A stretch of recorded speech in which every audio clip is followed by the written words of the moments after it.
Olá, meus amigos, muito bom dia.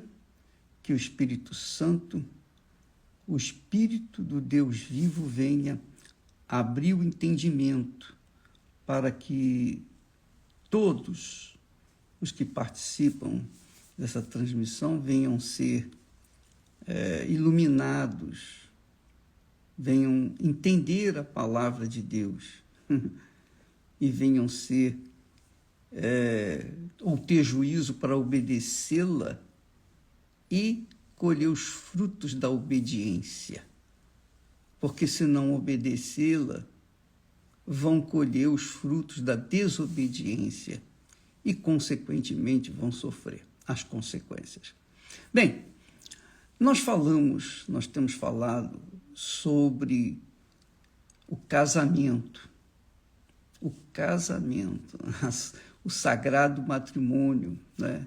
A instituição mais sagrada que existe na face da terra. É a família, é o casamento,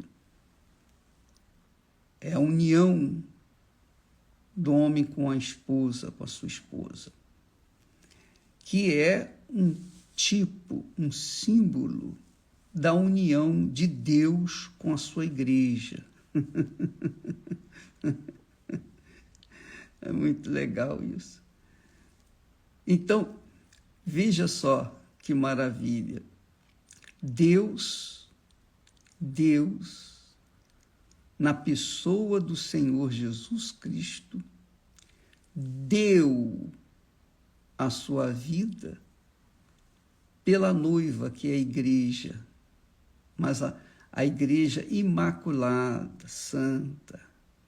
Ele deu a vida dele pela igreja.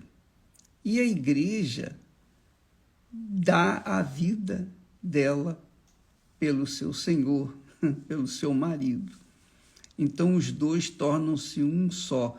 Jesus é o cabeça e o corpo é a igreja. Isso é simbolizado também pelo marido e a mulher. O homem representa Deus. O corpo representa a mulher, que é a complementação do ser humano. Então, Deus é representado pelo cabeça, a mulher é representada pelo corpo. Nós temos essa analogia muito interessante, porque você começa a entender o porquê. Por quê? Para quê? Qual o motivo que há a instituição da família? Então, quando o lar se desfaz, quando há o divórcio, que Deus odeia, diz o texto sagrado que Deus odeia o divórcio, porque ele sabe que a separação vai trazer consequências terríveis, cruéis, pelo resto da vida. Então, esse símbolo, né? Quando o homem casa com a sua esposa e formam o corpo, aquele lar, aquele casamento, aquele matrimônio simboliza o casamento de Deus com o homem, com a mulher, com a igreja representada pelo corpo. Ora, mas para que não haja divórcio, não haja separação, é preciso o quê? É preciso que haja sacrifício, tanto da parte dele para com ela, quanto da parte dela para com ele. Se não houver sacrifício de ambas as partes, quer dizer, se não houver entrega, então o casamento é desfeito, os filhos vão sofrer as consequências. Ora, vamos ver agora o que aconteceu lá no Jardim do Éden, para você entender o porquê o homem tem que se sacrificar pela sua esposa e a esposa tem que se sacrificar pelo seu marido. E sacrificar tudo, sacrificar suas vontades, seus pensamentos, seus achismos. Cada um tem que sacrificar pelo outro. Se não houver sacrifício de ambas as partes, não há casamento. E nós vimos isso logo lá no início da humanidade, lá atrás, quando Deus desceu à terra até o jardim do Éden para passear com Adão e Eva pela virada da tarde. Então, eles não estavam lá, eles tinham se escondido. Por quê? Porque eles haviam pecado, eles haviam desobedecido à palavra de Deus. Então, eles se esconderam porque eles descobriram que estavam nus.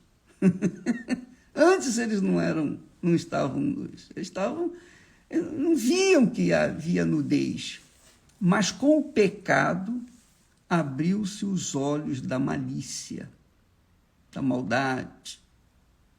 E então eles se esconderam. O que Deus fez? Depois que Deus condenou os dois, tanto o homem quanto a mulher, ele, para abrir uma porta para o reatamento da comunhão com o ser humano, Deus então fez de peles de animal.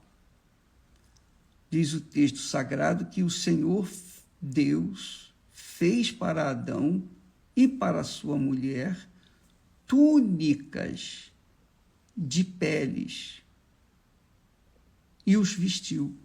Ora, para Deus fazer túnicas de peles, ele teve que matar animal.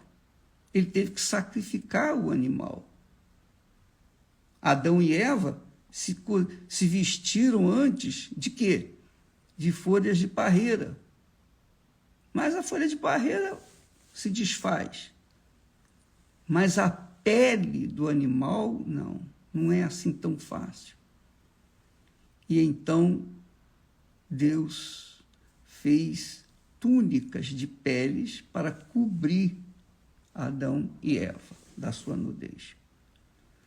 Então, esse animal que foi morto, cuja pele serviu para cobrir o pecado de Adão e Eva, ou melhor, a nudez de Adão e Eva, é um tipo de Jesus. Representa Jesus, simboliza Jesus.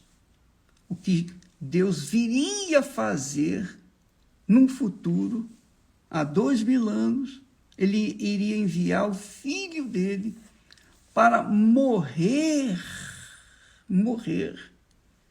a fim de cobrir o pecado, lavar o pecado, fazer desaparecer o pecado do ser humano. Mas só daqueles que nele creem. Somente dos que nele creem.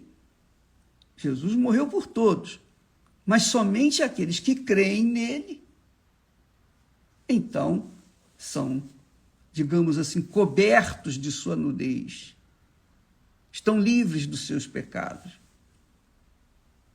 Ora, veja que isso aí também tipifica o casamento, tipifica o acesso, o direito que o ser humano volta a ter com Deus, que foi o que aconteceu. Quando Adão e Eva pecaram, eles foram expulsos do jardim. Foram expulsos. Apesar de Deus tê-los vestidos, ainda assim, para que Adão e Eva pudessem ter acesso a Deus, então Deus instituiu a oferta. Então, as primícias, ou os dízimos, as ofertas, os sacrifícios, não tinham necessidade enquanto não havia pecado no mundo, porque não havendo pecado, o homem tinha acesso a Deus diretamente. Não precisaria de um intercessor, não precisaria de um sacrifício. Não, eles estavam limpos, eles eram perfeitos. Eles eram perfeitos como Deus era perfeito, como Deus é perfeito. Então havia comunhão entre eles. Mas quando pecaram, então houve separação. Deus se separou deles. E então Deus instituiu o sacrifício. Ele teve que matar um animal, ele teve que instituir a morte, tirar a vida de um animal, para tirar a sua pele, para cobrir a nudez de Adão e Eva, quer dizer, o pecado. Ora, a mesma coisa se aplica hoje. Sem Jesus, não há como a pessoa ter acesso a Deus. Jesus foi representado pelo aquele animal que foi morto, cuja pele cobriu a nudez de Adão e Eva. A mesma coisa acontece hoje. Jesus continua sendo o Cordeiro de Deus que tira o pecado do mundo, quer dizer, que tira do pecado das pessoas que creem nele. Mas, para se crer em Jesus, você tem que dar a sua vida. Você tem que entregar a sua vida. Você tem que se casar com ele, em outras palavras. Você tem que se ajuntar com ele. Aí você pergunta, mas como que eu posso me casar com Jesus se eu não vejo, não sinto, não toco? O Espírito Santo é o Espírito Santo é o outro Consolador que vem para fazer ou trazer ou fazer possível que a pessoa seja lavada no sangue de Jesus sem vê-lo. A pessoa seja limpa dos seus pecados sem senti-lo. As pessoas sejam salvas sem tocar no Senhor Jesus, sem tocar fisicamente nele.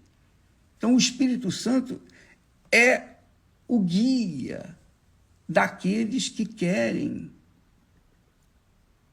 se unir com Deus, se voltar para Deus, ter comunhão com Deus, entrarem na presença de Deus, querem entrar na presença de Deus somente com o Senhor Jesus. Então, depois do pecado é que foi instituído ofertas, dízimos, sacrifícios, porque são estes elementos que aproximam-se de Deus, que fazem aproximar o ser humano de Deus. Sem Jesus, que é a oferta de Deus, você não entra na presença dele. Como está escrito, né? Jesus disse, eu sou o caminho, a verdade e a vida. Ninguém vem ao Pai se não for por mim. Quer dizer, se não for através de mim, da minha vida, que foi entregue para os que creem. Mas os que creem também não creem teoricamente, não podem crer, eu creio em Jesus. Não. Aí entra o elemento chamado oferta. Você tem que se ofertar. Você tem que se dar. Como o casamento. Porque o casamento, o matrimônio sagrado, é uma entrega total de um para com o outro. Então, quando, por exemplo, ficamos noivos, Esté e eu, os meus pais foram na casa dos pais da Esté e falar com eles. Então, eu empenhei a minha palavra. Para com ela. Fiz o meu voto para com ela. Ali, olha, eu quero me casar, eu quero assumir você diante dos pais dela. E ela fez o mesmo diante dos meus pais. Então, o noivado foi uma promessa que fizemos um para com o outro. O casamento veio logo depois. Aí sim, nós entregamos nossas vidas um para o outro. Primeiro, nós havíamos empenhado nossa palavra, mas agora, uma vez no altar, nós sacrificamos a vida um para o outro. E essa conduta nossa é um tipo do casamento com o Senhor Jesus. Para você ser um espírito com Ele, você tem que se entregar 100%, incondicionalmente. É tudo por tudo. Então, Jesus falou assim: quem ama seu pai ou sua mãe mais do que a mim não é digno de mim. Olha o casamento aí. Quem ama seu filho, sua filha mais do que a mim não é digno de mim. Tá vendo? E você não vê aí quem ama sua mulher ou seu marido mais do que a mim. Ele não fala isso. Porque os dois já são um, no caso do casamento. É um só. Então, Jesus está mostrando que não há como você se apresentar diante do Pai sem Ele, sem que Ele venha ser a sua oferta, sem que você creia nele e seja um com Ele, para ter acesso à presença do Pai. Muito bacana isso. Então, talvez você não esteja entendendo muito a nossa mensagem, essa mensagem, é porque você com certeza precisa nascer de Deus, ser espiritual, ter uma natureza espiritual, receber o Espírito Santo. Não basta dizer, eu aceito Jesus como o meu Salvador. Não. Isso é fácil. Eu mesmo fiz isso várias vezes e não aconteceu nada. Somente quando eu abri mão da minha vida e me rendi para Ele, me entreguei 100%, espírito, alma e corpo, aí sim, Ele também se entregou 100% para mim e veio fazer morada dentro de mim, na pessoa do Espírito Santo. E é isso que Ele quer fazer com você, minha amiga e meu amigo.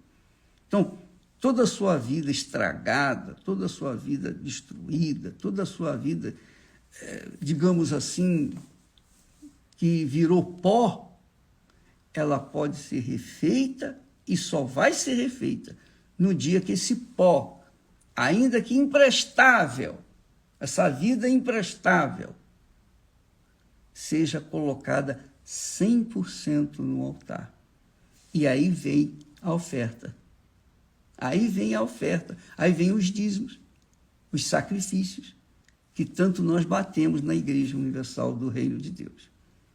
Então, quando a pessoa vai para o altar com toda a sua força, com tudo que é, tudo que tem, tudo que pretende ser ou ter, quando ela vai para o altar, para o tudo ou nada, ela está provando a Deus: olha, meu Pai, de fato, está aqui a minha vida. Está aqui a minha vida, como oferta viva no teu altar. E eu faço isso em o nome, através do meu Senhor e Salvador Jesus Cristo. Quer dizer, através de Jesus, nós então casamos com o Pai. Tornamos-nos um com Deus. É isso que nós lemos aqui no texto sagrado. Aquele que se ajunta, quer dizer, que se casa com o Espírito, é um espírito com ele. Aquele que se ajunta com o Senhor, que se casa com o Senhor, é um espírito com ele. Que maravilha. É Deus em você, você em Deus. Então, é uma só pessoa. É óbvio que pai, mãe, filho, dinheiro, as coisas desse mundo, as coisas materiais, tudo fica para trás. Ele se torna o primeiro na nossa vida. É isso que significa o casamento. Quando nós nos casamos, tornamos-nos um só corpo. Quando nós nos casamos com Deus, quando nós sacrificamos a nossa vida, quando nós sacrificamos todo o nosso ser, nós estamos provando com a nossa oferta, quer dizer, com a nossa vida, e a oferta que se traz no altar representa a alma do ofertante. Então você tem que ter essa consciência de que oferta não é dinheiro. Dinheiro não é oferta. Deus precisa de dinheiro? Deus precisa de ouro? Precisa de alguma coisa? Ele não precisa de nada. Ele não precisa de nada. Mas quando a pessoa coloca a sua vida no altar, ela não coloca metade. É tudo. O altar é o lugar de sacrifício. Não havendo oferta verdadeira, não há altar. O altar só recebe o tudo da pessoa, a vida inteira, como foi o caso de Jesus. Jesus se entregou por inteiro para que então nós pudéssemos ter vida e vida com abundância. Amanhã vamos falar mais a esse respeito. Aliás, a Estê vai estar comigo no programa às 9h30, pela IUD TV, pela TV Templo, e então nós vamos falar mais a esse respeito para tentar dirimir dúvidas, porque muitas pessoas, infelizmente, não entendem e pensam que oferta é dinheiro, e dinheiro é oferta. Não tem nada a ver uma coisa com a outra. A oferta representa a sua vida, a sua alma. Então, se a sua oferta é imprestável, é porque você não está entregando a sua oferta de verdade, que é a sua vida. E não a entregando a sua vida de todo o seu coração, com todas as suas forças, de toda a sua alma, pensamento. Então não há oferta, não há altar para receber a sua oferta. Com Deus, a nossa entrega, para que Ele possa receber a nossa oferta, precisa do altar. Sem o altar, a oferta não tem valor. E o altar só recebe a oferta verdadeira. Por isso que Jesus diz lá, quando você trouxer a sua oferta no altar e te lembrares que teu irmão tem alguma coisa contra ti, vai lá, deixa a sua oferta diante do altar, volta e vai lá se recompor com o seu irmão. Depois vem e então entrega a sua oferta no altar, porque o altar não aceita oferta imunda ou imprestável, com defeito, nada disso. No altar tem que ser a oferta por inteira, a vida inteira. É tudo por tudo, como é feito nos casamentos. É tudo por tudo, no matrimônio, né? Amanhã estaremos, então, de volta aqui falando sobre esse assunto. Deus abençoe vocês, que o Espírito Santo venha cobrir cada um de entendimento, porque não adianta conhecer a palavra se não tiver entendimento da palavra de Deus, não é? Você pode ter vasto conhecimento da Bíblia, mas se você não tem entendimento dela, vai continuar a mesma coisa. Deus abençoe, em nome do Senhor Jesus. Amém.